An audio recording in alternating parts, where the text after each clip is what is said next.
My name is Paromita. My ID is 2333. First is data collection. Here we import the dataset and firstly we show the first rows of the datasets.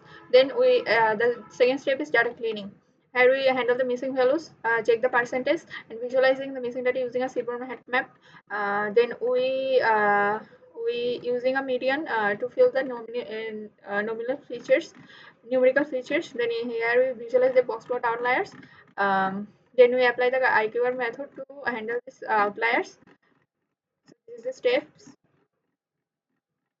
After that, then the third step is data transformation. Here we utilizing the group by function. After that, we apply IQR IQR based capitalized function. Then we using a pivot table function. To aggregate total price and engine capacity for each brand. Finally, I visualize this aggregated values with a line plot to compare brand-wise trends. My name is Sumaiya. My ID is 2336. My step 4 is feature scaling.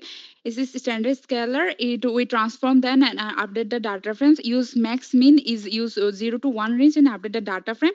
Then we use normalization to have a unit L2 norm. Then use standardization to use learn how scaling feature affect logistic regression performance. There is hardly any difference between performance before and after normalization.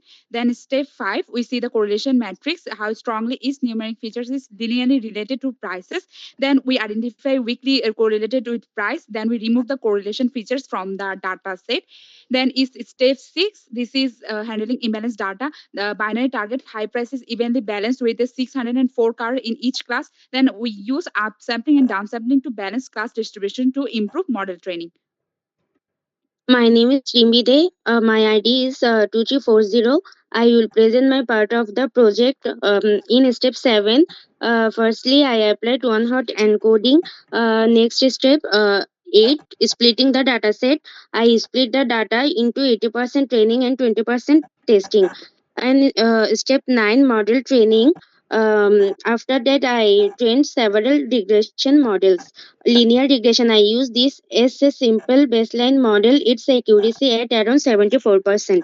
Random forest regression model, more stable and um, powerful, giving around 86% accuracy. XGBoost, a strong boosting model that gave an accuracy 89.51%. Gradient boosting, the best among the achieving about 89% accuracy.